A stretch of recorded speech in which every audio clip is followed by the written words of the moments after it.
Kunja Bihari.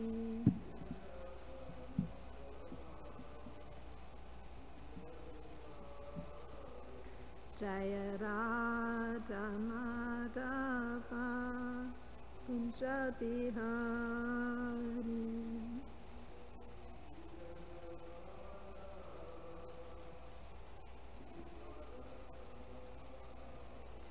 Jaya Gopi Jana Vallabha Girivaradari.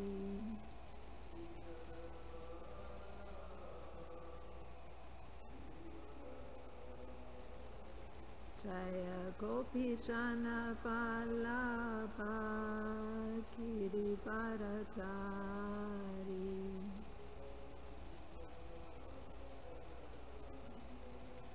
Yasoda Nandana Pratajana Ranjana.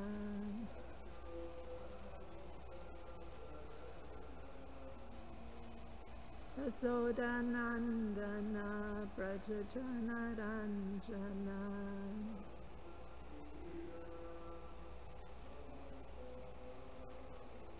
Munatira Vanachari.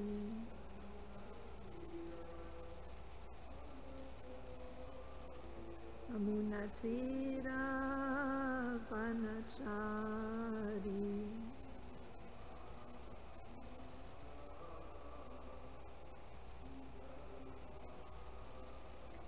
Jaya Radha Madhava Kunja Bihari.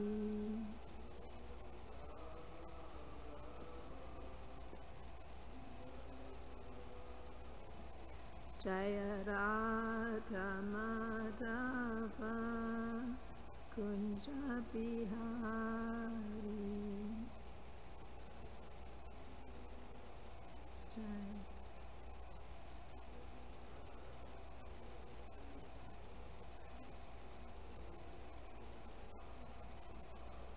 Jai. Jai. Hari Bol.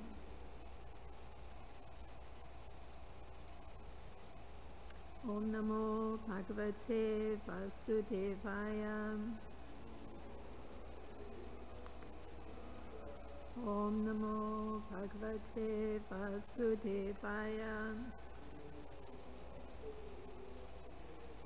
Om Namo Bhagavate Vasudevaya.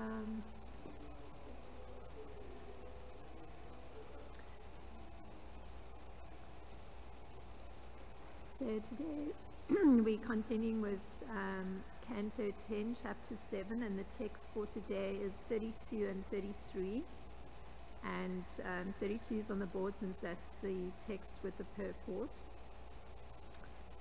So we can chant responsibly.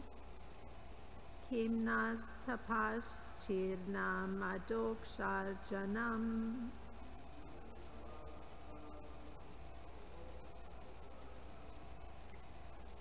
Purteshta datam matabhuta sobridam.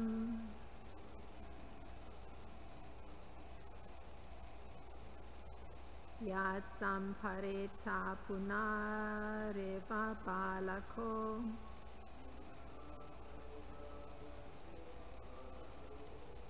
Dishya svapodun pranayan upashtinaha.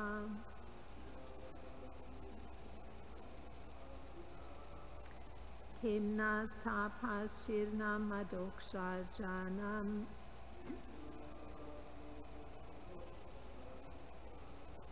Purteshta datam atabhuta sobridam.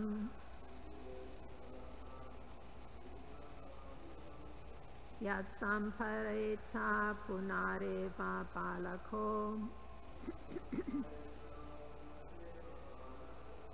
Deshya svabodhim pranayan upashtitaha.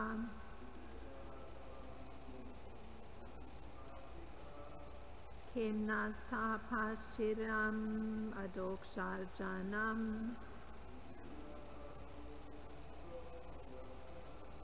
Pureshta datam atabhuta sobridam Yatsam pareta punareva balako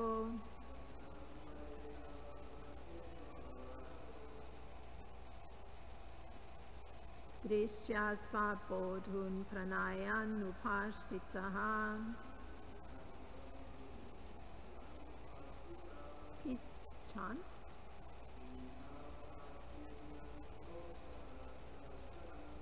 Kemnasta paschirnam adokshajanam Puteshta datam mataputa soridam Yatsam pareta punare vapalako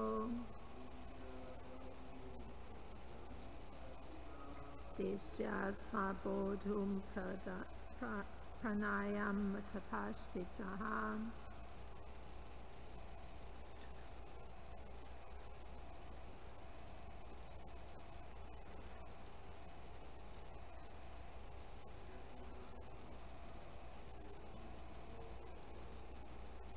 Kimnasta paschinam adokshajanam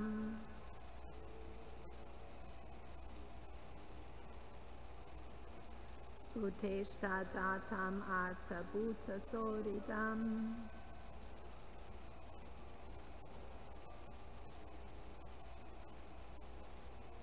Yatsam pareta punare vabalako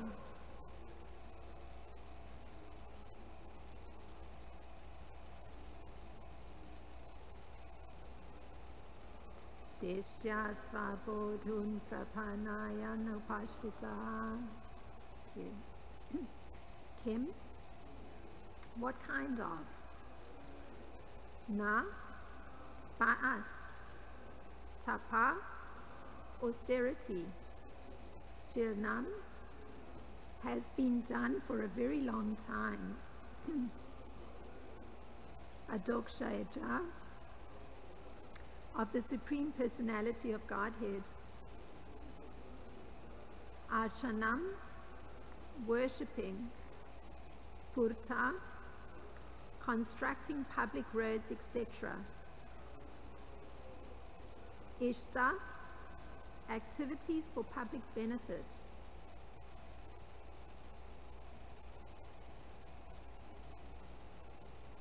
Datam, giving charity. Uta, or else. Pura soridam, because of love for the general public. Yat, by the result of which, sampareta, even though the child was practically lost in death. Puna eva, even again, because of pious activities. Balaka, the child. Dishya, by fortune. Svabandhun, Svabandhun, all his relatives. Pranayan, to please. Upashtitaha, is present here. And the translation for text 32.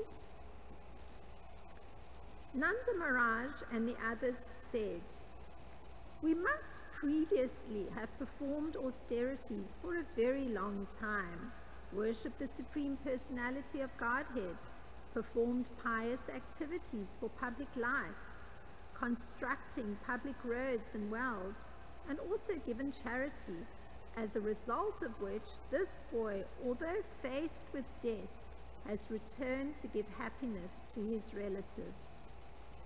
Therefore, Srila Prabhupada, as was the translation, of course.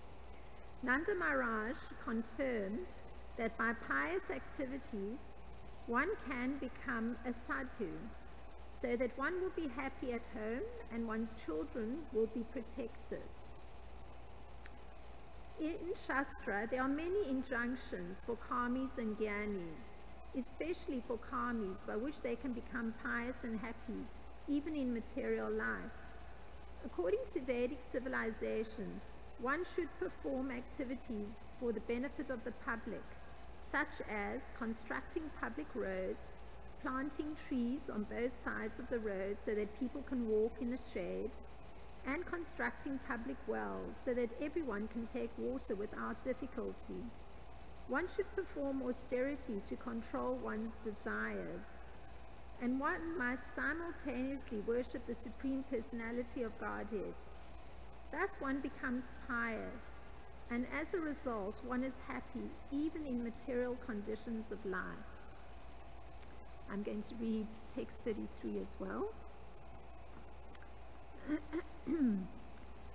Rishvat Bhutam Bahusho Nanda Gopo Brihad Vane Vasudeva Vacho Buyo Manayam Isha Vishmitaha. And the translation for text 33. Having seen all these incidents in Brihadvana, Nanda Maharaj became more and more astonished, and he remembered the words spoken to him by Vasudev in Mathura.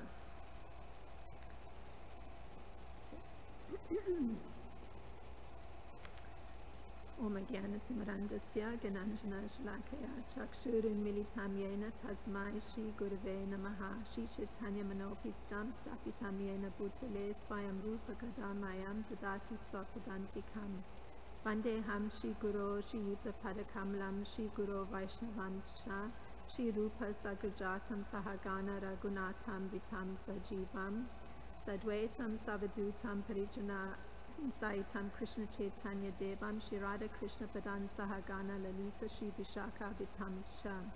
Hey Krishna Karuna Sindhu Dina Bandho Jagat Pate Gopesha Gopika Kanta Radha Kanta Namostute Tapta Kanchana Gaurangi Radhe Vrindavan Ishvari Vrishabhanu Sute Devi Pranamami Hari Priye Vanchakalpataribhyascha Kripa Sindhubhye Vacha Patitanam Pavanebhyo Vaishnebhyo Namo Namaha.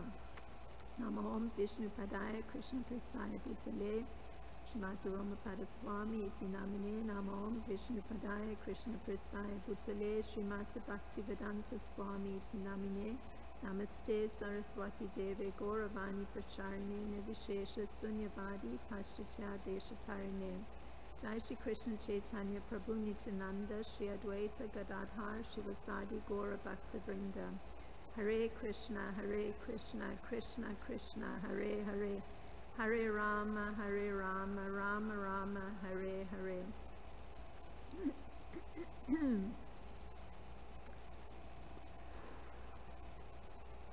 So I'll read the English translation again for text 32. Nanda Maharaj and the others said, "We must previously have performed austerities for a very long time, worshipped the Supreme Personality of Godhead, performed pious activities for public life, constructing public roads and wells, and also given charity, as a result of which this boy, although faced with death, has returned to give happiness to his relatives."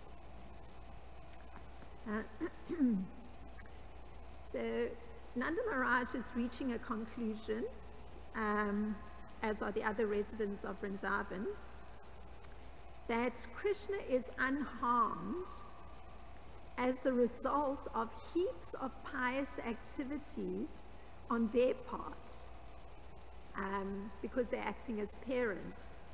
So Srila Prabhupada points out that Nanda Maharaj is confirming that it is by pious activities that one can, number one, become a sadhu, number two, be happy at home, number three, that one's children will be protected. So the fact that one becomes a sadhu, or that one gets elevated to the transcendental position through acting piously, is something that Krishna states as well in Bhagavad Gita. This is Krishna talking, so it's the same point. He says, and this is Bhagavad Gita 7:29, persons who have acted piously in previous lives and in this life, and whose sinful actions are completely eradicated, are freed from the dualities of delusion, and they engage themselves in my service with determination. I'll read the Sanskrit too, since it's very significant. It's so perfectly connected with Nanda Maharaj's statement. Yeshashtvanta gatam papam janamam punya larmanam. I may have spelled that word wrong. Tedvanda moha nirmukta bhajante mam dada vrataha. So there's an accord between what Lord Krishna and what Srila Prabhupada is saying. The point being that acting piously is connected to wiping out sinful reactions. And that, combined with following regulative principles, is what allows for the acceptance of devotional service. So it's interesting, it's like not exactly a prerequisite, but it brings about acceptance of devotional service. Just performing pious activities, it's wiping out sinful reactions. And if one takes to particularly following principles that don't allow one to perform further sinful actions, then it's the right climate for the heart to accept devotional service. And Srila Vishwanath Chakrabarti Thakur, he explains regarding this verse that Nanda Maharaj and the other residents of Vrindavan, they speak of the reasons that nothing inauspicious has happened to Krishna, their child. And what they're speaking about, and this is the reason they see that nothing has happened to Krishna, even though he got taken into the air by a demon, Trinavarta, very high in the sky. The demon fell down onto a slab of stone with his limbs dislocated, but Krishna was completely unharmed. So they're saying the reason that nothing inauspicious happened to Krishna is because of all the austerities that they must have performed. And it must have been for a very long time, because how could it be that Krishna, their little child, was completely unharmed? So they list what it is that they must have done for their child to be unharmed. So they say they must have worshipped the Supreme Lord, and how much they must have helped other living entities. How many auspicious works they must have done. So they're inferring this just because Krishna is unharmed. Their child is unharmed, so they think these things they must have done in the past. They must have done so many auspicious works, such as sacrifices.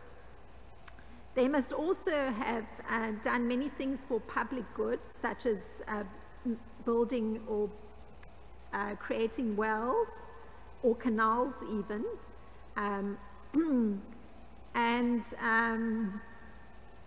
This is so interesting that they're listing these pious actions as being the result of their child not being harmed. Now, it's interesting, in Nanda Maharaj's statement, he lists, along with all the pious actions that he is inferring that all of them must have done for Krishna to be unharmed, he's also listing worship of the Supreme Lord. So we know that they're not recognizing that Krishna is the Supreme Lord in person there. They're merely seeing him as, you know, the most extraordinarily beautiful, wonderful being. But he's including that there must have been worship of the Supreme Lord or devotional service. So for the residents of Vrindavan, their acceptance of devotional service, which they are understanding perfectly well, they've actually risen to a very extraordinary position, and that is that they have completely pure knowledge of the Supreme Lord. So I've been, my mind's been dwelling a little bit on this concept of pure knowledge, and it's such an extraordinary thing, because it's on a plane where anything of a material kind can't touch that knowledge. And particularly it's in relation to the Supreme Lord. So these residents of Vrindavan, Nanda Maharaj, they're existing on a plane of pure knowledge. There isn't any other thing that's tainting that knowledge. And through the sequence that we're hearing about, the result is that, I mean, the sequence where there's acceptance of worship of the Supreme Lord, there's performance of pious activities, both on a public level and on a personal level, assisting others. This is what gradually allows one to meditate on the Supreme Personality of Godhead. So it's progressive. And this is what it means to come to the spiritual platform. So the picture's kind of painted.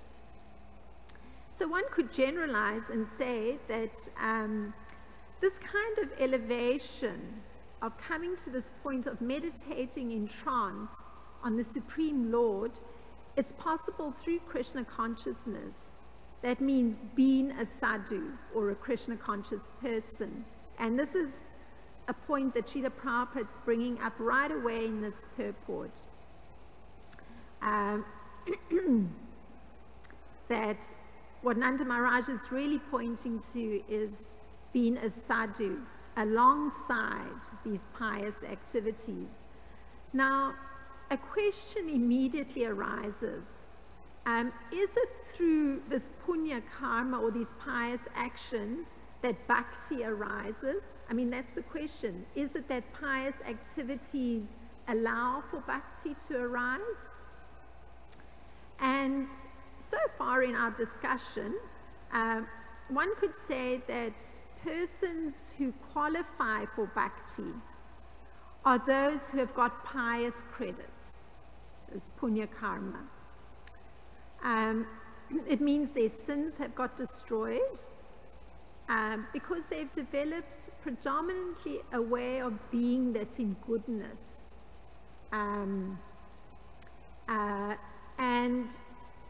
what's diminished is the mode of ignorance. So their way of being is not in ignorance in any way that they're inclined to perform activities that are sinful, or they're inclined to break regulative principles. That's fallen away. Their lifestyle is predominantly in the mode of goodness.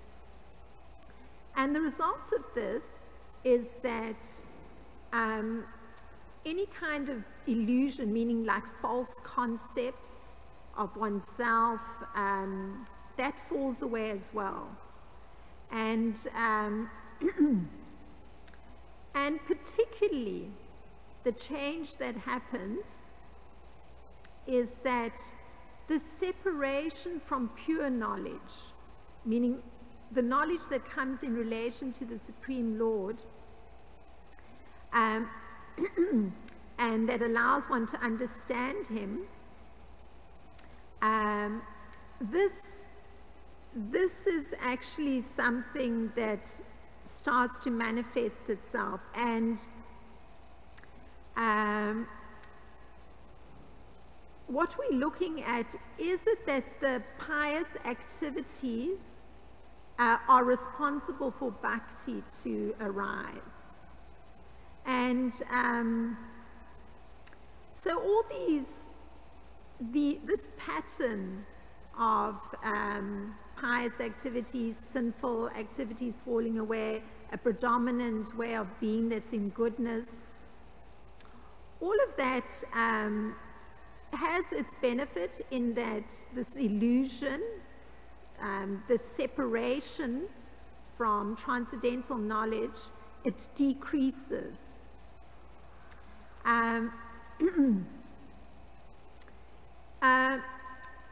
But still the question is there, is bhakti coming because of this?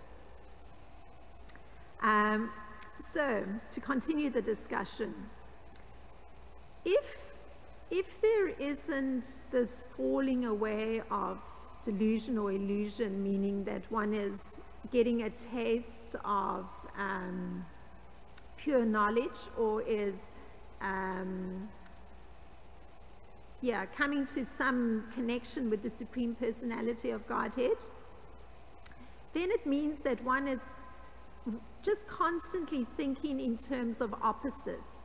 So sometimes one is thinking that one is being honored, sometimes one thinks one's being dishonored, or sometimes one thinks that one is experiencing pleasure, or sometimes one thinks one is experiencing pain. So with one's perspective getting righted, that one's seeing things in relation to Krishna, then there's a change of belief, or there's a change of concepts. And that change of concepts, where one is looking past the opposites, or those dualities, as is called, the honor and the dishonor, the pleasure and the pain, one is automatically becoming less attached to the ideas one is holding, those that keep one separated from Krishna, or that pure knowledge. But still that question, is bhakti coming because of this piety and because sinful reactions are falling away? And the first thing one would have to say is that actually there's a missing component in the whole picture. That missing component is that it still requires some chance association with devotees of the Lord for bhakti to arise. So even if pious activities are done there, you know, public wells are built, public canals, there's on a personal level, there's helping others, even with that, allowing for many sinful reactions to be wiped away, still it's not actually possible for bhakti to arise. It requires the chance association of devotees. It's not possible otherwise. It's only with that chance association of devotees that one can become completely free from sinful reactions. And this is such an interesting point, because becoming completely free from sinful reactions takes place because the contact with devotees means one begins to directly worship. And that's what's completely destroying sinful reactions. Up to then, the pious activities may have been wiping out sinful reactions, but for complete wipe out of sinful reactions, it requires directly beginning to worship Lord Krishna. So that is the component that is essential for bhakti to arise, that association with the devotee or devotees. So in actual fact, it's not that pious activities are the cause of bhakti. So I find this is very interesting.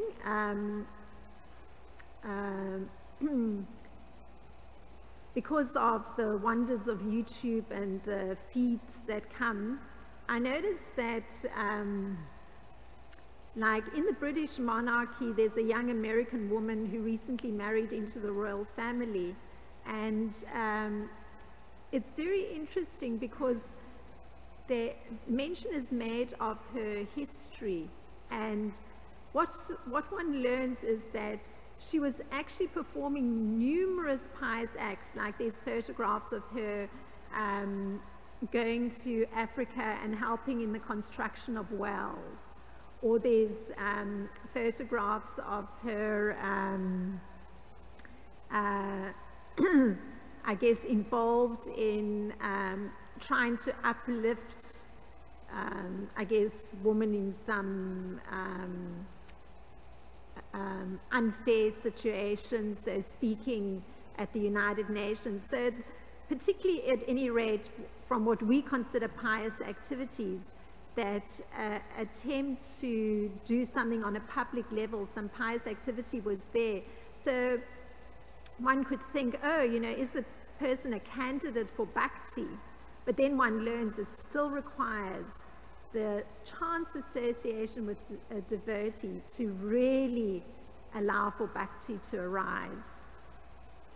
And this is borne out by Lord Krishna's statement, and this is how Krishna explains it. He says, even though one engages with great endeavor in the mystic yoga system, in philosophical speculation, in charity, in vows, in penances, in ritualistic sacrifices, teaching of Vedic mantras to others, personal study of the Vedas, or the renounced order of life, still one cannot achieve me. So Krishna points out, I mean, charity was one of the words used in all the things you can do, but still you won't reach him. So, and he includes even performing ritualistic sacrifices. So even not even merely pious acts, but sacrifices to the demigods, ritualistic sacrifices, even teaching Vedic mantras to others. None of that will bring one to bhakti. So it's very interesting. I'll read that, the Sanskrit for that particular statement of Lord Krishna's. Yamna yogena sankhena dana vrata tapa varai vyakshya syadhyaya sanyasyai prapnud yatnavan api. So charity or pious actions are not the cause of bhakti. Even such acts as austerities, and there's a particular austerity that's mentioned that I came across. It's called the Chandrayana fast, in which one's intake of foodstuff is diminished by one mouthful each day as the moon is waning, and then it's increased by one mouthful as the moon waxes. So this is a particular austerity one could undertake. And then there's, even if one were gruelly going through the study of the Sanskrit Vedic mantras, and even teaching the others those mantras, still it doesn't bring bhakti. One needs the causeless mercy of the pure devotee of the Lord. This is essential for bhakti to arise. And it's interesting this, because here's Krishna telling us how all these activities don't allow one to attain him, don't bring bhakti. And it's interesting because you find Krishna performing pious acts himself. So there's a description that as a householder, Krishna was worshipping demigods with elaborate fire sacrifices, and elsewhere he was fulfilling his religious obligation by doing public welfare work, such as constructing wells, public parks, and monasteries. So Krishna himself was performing those pious acts. But he's telling us that charity, those public works, they don't bring bhakti. They don't allow him to be attained. So here Nanda Maharaj is saying that their pious acts, it's their pious acts that have allowed for the Supreme Personality of Godhead not to be harmed. So they're merely talking, this is their child that hasn't been harmed, not with that understanding this is the Supreme Personality of Godhead in person. So persons like the Gopis and Nanda Maharaj, they were living with the Supreme Lord. This is how incredible it is. So their association, just by hearing about them living with the Supreme Lord or associating with the Supreme Lord, it can award that bhakti that we're looking for, just hearing about it. It can bring that bhakti arising, that devotional service to the Lord. So they are actually living examples of devotional service. And of course, they are eternal due to their constant association with the Lord. So they're in a very special position. And the benefit is coming to those who may even be performing pious act, but here's the opportunity for bhakti to arise, hearing about their association with the Supreme Lord. So theirs is an ideal devotional service because there's attachment with the devotion. And one understands there's attachment because there's such relief when they see Lord Krishna completely unharmed. And as I was reading, it was specifically mentioned that this kind of devotional service with attachment, it can't be found anywhere else except in Vrindavan, which was very interesting. So following these devotees of Vrindavan is such that one is developing bhakti or devotional service in pursuance of attachment. It means that we are also aspiring to come to a point of attachment to Krishna. So we're following in that path laid out by the devotees in these eternal associates of Lord Krishna who are acting in devotion with attachment. So we too are aspiring to develop attachment to Krishna. So that devotion that is exhibited here is discharged with very deep attachment and with deep absorption in the object of love. This is called ragatmika. So to become deeply affected by the devotion of the residents of Vrindavan is that necessary ingredient to assist one's own bhakti to arise. Now, how this devotional service actually works for the residents of Vrindavan is that attachment is followed internally and externally. So internally, there's thinking of the attachment that attracts them to the Supreme Lord. And we find here that in the second verse, for which there isn't a purport, Nanda Maharaj, we get some idea of his deep attachment. He's visiting Vasudeva, and Vasudeva encourages him to leave very quickly because there may be danger in Vrindavan. So he hastens because the attachment is very deep. He has to return to Vrindavan and see that his child, Lord Krishna, is safe. Now, Lord Chaitanya, he speaks about this kind of devotion with attachment, and he makes a very strong statement. This is Lord Chaitanya speaking on this point. He said, a human being's activities should be centered only on devotional service to Lord Krishna. So this is very interesting.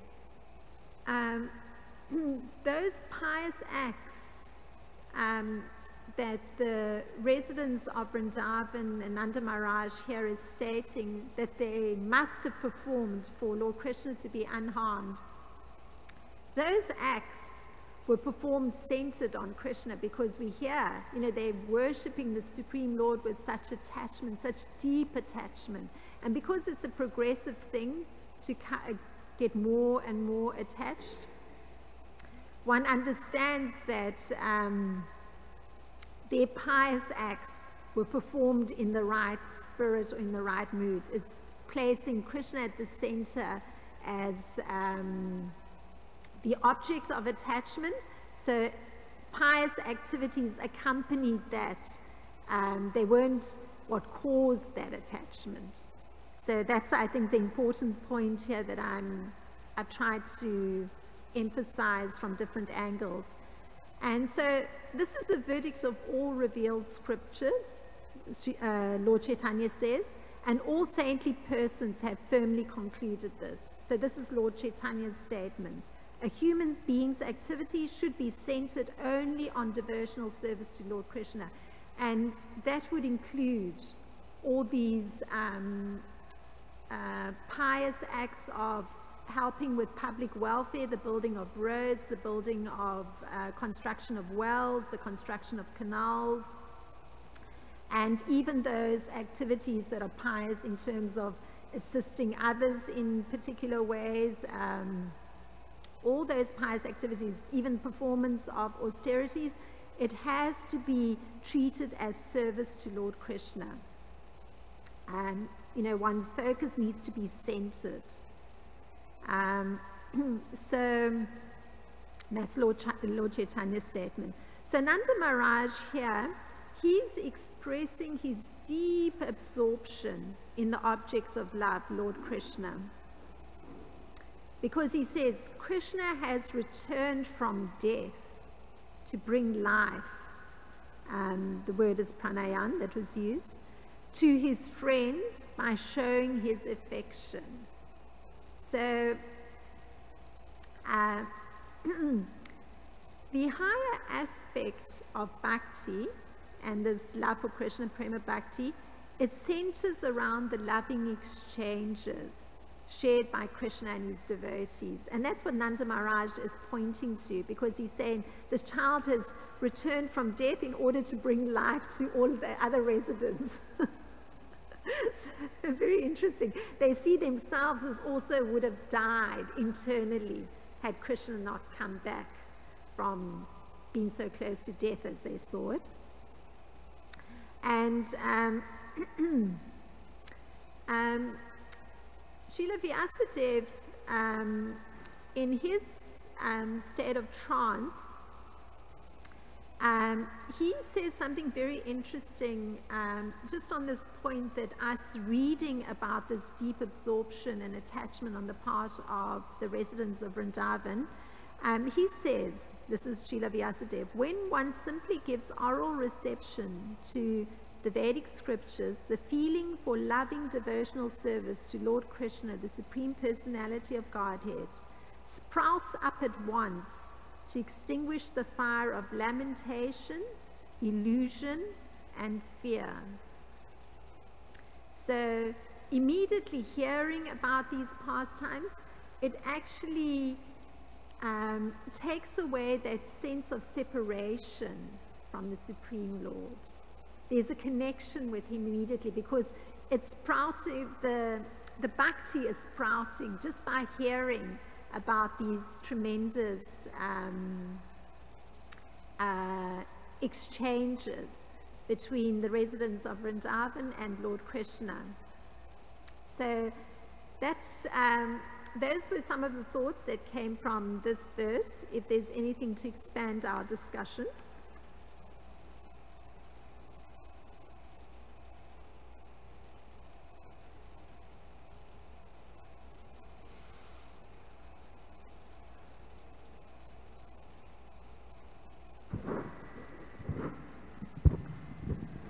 Very nice class.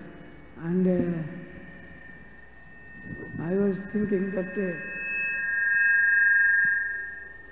those who, you know, we see there is a nice verse in Bhagavad Gita, Khine, Prabhupada used to quote all the time, Khine Punye Martya Lokam Visanti. When one, you know, when one spends all his pious activity in the higher planetary systems, they come back again to this material world.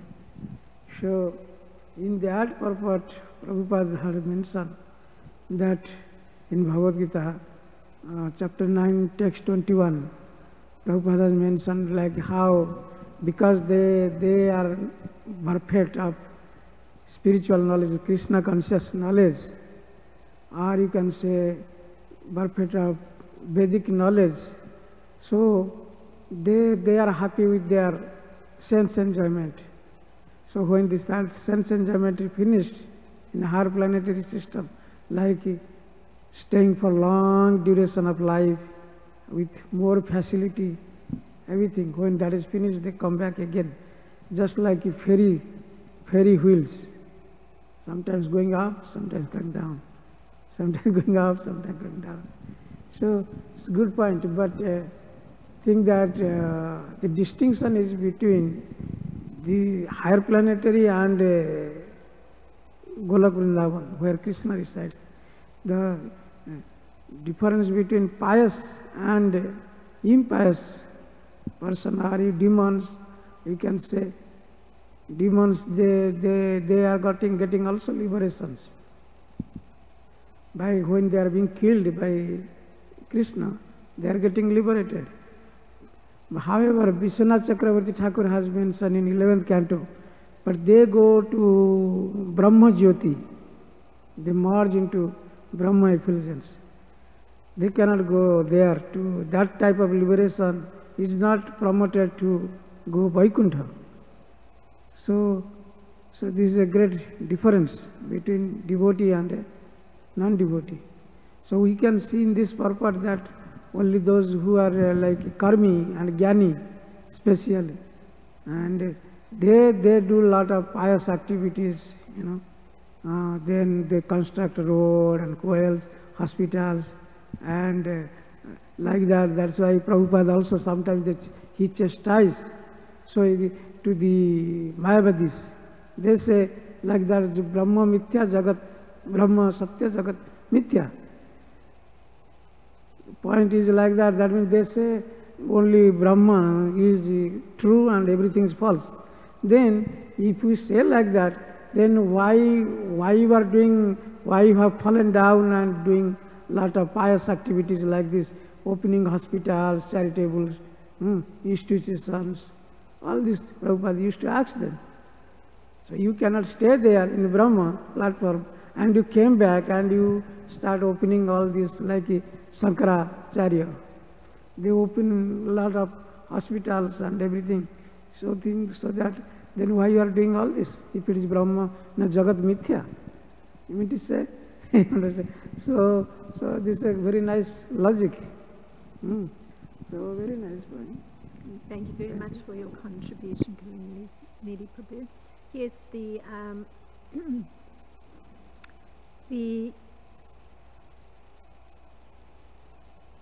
real benefit of performing those kind of public charitable works is that sinful reactions are getting wiped out.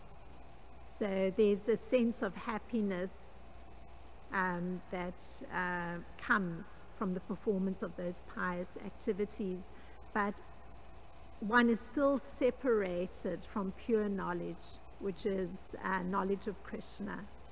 And that's the case with any activity that's performed without it being centered on Krishna. It keeps one separated from Krishna. So all the only effect it's having on those persons, even the impersonalists, is a sense of happiness and well-being, because sinful reactions are being wiped away. So, but it doesn't bring them closer to Krishna, and so indeed that's not even their aspiration. Their aspiration is being liberated from suffering, which they're getting by opening those hospitals and constructing those wells, etc. Or well, Krishna himself was opening public parks and monasteries. So one doesn't hear so often that persons are opening monasteries, but yeah, so it still keeps them separated from Krishna, and that the result is such that their destination brings them back here, means that there was that missing component. The activities weren't being done with the correct understanding. So it requires the association of a devotee to allow for that understanding to come. So, yeah. Hare Krishna, Mataji. Thank you for your class. You made a lot of nice, wonderful points. A couple of points you mentioned I want to mention, and I have a question after that. One of the most important points you mentioned that I feel like is most important for anyone's devotional life is you were mentioning that I believe the resonance, you said, the resonance of Vrindavan. What the heck did I write here? Oh, the resonance. Oh yeah, the resonance of Vrindavan perform their pious activities in the right spirit. You were mentioning the right spirit, and I appreciate that because we see in this verse that it says that Nanda Maharaj performed austerities for the appearance of Krishna, to see Krishna. We see in the scriptures that there's so many pastimes where it's described that devotees perform austerities to see God, and demons like Hiranyakashipu perform austerities to be God. Nanda Maharaj did the right thing for the right reason, whereas Hiranyakashipu did the right thing for the wrong reason. You know, they were both humble, they both performed austerities. Hiranyakashipu was humble with Brahma, but when he got the position, it was all just with the spirit of his own glorification. So that's one point you mentioned. Another point I appreciated that you mentioned was you said all these pious activities like constructing public roads, planting trees, charity, these are not cause of bhakti, but a devotee association. And that reminds me of something Srila Bhaktisiddhanta said. This quote is, I found this quote on the website, bvml.org. That stands for Bhaktivedanta Memorial Library, and they have a link to all the acharyas. And if you click on the link of Srila Bhaktisiddhanta, they have a lot of his teachings. And in those, they have one link that says words of wisdom of Bhaktisiddhanta. In that, they have a whole bunch of quotes of Bhaktisiddhanta. In that, he says something related to what you said. And something that seems very, you could say, controversial. He said, it is better to give Krishna consciousness to one person than opening up thousands of hospitals. And most people are like, that's the dumbest thing I've ever heard. And the reason I appreciate that is because we see that even if you become physically well, if you're not spiritually well, then you'll commit all types of sinful activities that cause others physically well and spiritually. Just like in the Bible, there's one pastime that I appreciate. It says, Lord Jesus Christ went to a leper community, and all the lepers, it was like 10 or 11 lepers, and they said, Jesus, please help us, we're suffering, please, you know, we heard you have some powers, some healing powers, please help us. And so Jesus, you know, they were humble, they were, you know, very, you know, devotional in their, you know, plea for mercy. And Jesus gave them mercy. He healed all 11 of them or so. And one of them came back and offered their gratitude to Jesus. So Jesus told this one leper, did I not heal 11 of them? Where are the other 10? And so Jesus in that pastime basically says that although the other lepers were physically healed, they weren't spiritually healed because they were ungrateful. And that's the reason I appreciated it. So my question is kind of related to some of these points. My question is that you were mentioning that charity and all these pious activities, they may not be the cause of bhakti, but they certainly purify us from sinful activities. But we also hear in the scriptures, one verse I always quote, Bahu Jama Kadeyadi Shravanam Kirtan Tabutana Paya Krishna Pade Primadan. This is from Adi Lila chapter 8, verse 16. It says that even if one chants to Hare Krishna Maha Mantra for many births, if he doesn't have the proper motivation and is committing offenses, then he will not get the love of God. He'll come back again and again. And so we see that sometimes even performing devotional activity seems to be the cause of sinful activities. So what do you say to that, you know, even performing devotional activities with the proper motivation? What are some steps we can move forward to develop this proper motivation? Yeah, that's an interesting question.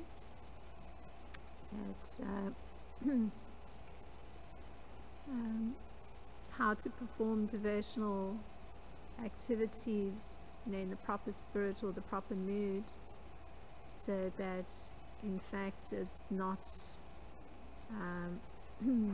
causing reactions of some sort.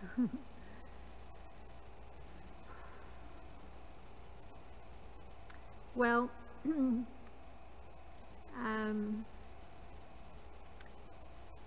a large part of it is reading and hearing about how very great devotees interact with Lord Krishna.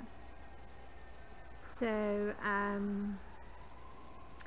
hearing the loving mood and how the heart is completely attached to Lord Krishna and his well-being and the great delight that's there from all his activities. It moves one's own heart. And this is what's needed. One's own heart needs to move into a space of wanting to serve. Because otherwise it's kind of dissociated. It's not connected. So for one's heart to move into that position of wanting to serve, wishing to please, like actually connecting, is helped a great deal by getting insight into Krishna's personality, how he deals with his devotees, how he deals with the demons. And I mean, what we're getting to understand is this great sweetness, that a whole pastime is arranged that externally could be considered frightening. You know, he's whipped away by a demon that's in the form of a tornado. All the residents, their eyes are blinded by the dust created by this demon, and they're searching everywhere for Krishna and not finding him. So one could actually think, oh, it's a distressing thing, you know, has something distressing been done? But then one hears how Krishna's managing the whole thing. He specially arranged it that he wouldn't be on Mother Yasoda's lap when the demon came. He used his mystic yogic power. He'd become so heavy. So she had to put him down and then attend to something else. So she didn't actually get to experience direct distress of having him snatched from her lap. Krishna's arranging that. He's up in the sky, and he even benefits the demon because he's holding so tightly onto that demon's neck and becoming so heavy that the demon even has a moment, Srinivata even has a moment when he thinks, this child's wonderful. You know, he was so light and easy to take up high into the sky, and now he's so heavy and I can't even get him off my neck. There's something very wonderful about this child. And then him coming back, one hears the residents are just so completely happy, and very simple approach. They're actually saying, we must have done many pious things, including worshipping the Supreme Lord, that this beautiful child is unharmed. So they're just reflecting on their good fortune, just reflecting. So hearing how Krishna has actually arranged it that they're not even conscious of his extraordinary position, it's part of that sweetness. So one reads this and one thinks, what an extraordinary personality, making all these arrangements that everybody in some ways benefits and is extremely happy and fulfilled in their role with him. And even somebody who was completely antagonistic to him has a moment of thinking, what a wonderful entity this is. So just hearing this, it kind of softens the heart and allows for some connection, because you're learning more about the personality. And that can carry through into the times when one attempts to serve that personality. One brings feeling into it. It's not just that one performs an activity and one is cut off, dissociated from the person, but rather one is bringing some feeling, some emotion, some care into the activity for that great personality. So the hearing and learning more about Lord Krishna arouses that bhakti or that devotion, wanting to do something wonderful for him, caring to do something wonderful. And so I guess continuing to hear more about his glorious activities. It's so beautiful. It has to touch the heart and arouse the bhakti. So that's a response to that.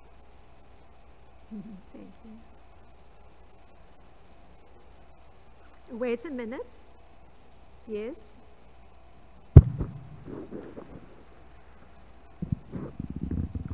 My name is Deborah. I haven't been here in like 2 years, but I find that now I can visit more. I have a little more health problems that I get what I have, and I just hope that I can solve some of them. Talk closer, we're not hearing you perfectly. I heard the part that you can visit more frequently and? Well, thank you very much. We're very happy that you're appreciating that you can visit more frequently. This is part of developing devotion for Lord Krishna, that you're feeling that happiness, that you have the ability to visit more frequently. Thank you. Hare Krishna. Before this class is over, since this verse mentioned charity, I wanted to mention one last point that reminded me of. It basically said in the Uddhava Gita, forgive me for not knowing the verse, but basically it says it's related to what Srila Bhaktisiddhanta says. It says the greatest charity is to give up envy towards others. And I appreciate that, because it's very easy to have a friendly and charitable disposition to those we perceive to be less fortunate than ourselves. But to have a friendly disposition to those we think are more fortunate than ourselves, that's much harder. And so in that sense, Krishna consciousness means to give up your envy. So what is the use of giving, money to the homeless or opening hospitals if you're fighting with your peers? What happened to your friendly disposition? What happened? So that's why the Uddhava Gita says the greatest charity is give up envy. So anyway, that's one point. I appreciate it. Comment. Yes, that's what is precisely what one moves away from. It's a position of desiring or hating. So the envy falls into that hatred part, and that is what's called the illusion or delusion part, because one is separated from Krishna. That automatically falls away if one performs one's activities for Krishna. It puts one on a different plane of consciousness. So keeping centered on Krishna in one's activities frees one from that position of hatred, because it's very common. You see it very graphically in society, that position of desiring and hating. Like, I'll give you an example, because I've been thinking about this. We have a neighbor below who, because she had to endure noises when there was some renovation of our apartment, a neighbor, clearly there's some grudge or grievance. And how this is manifested is that 2 months of living in the apartment, she's been keeping a document of any time she hears a noise coming from our apartment. So it's a position of hatred,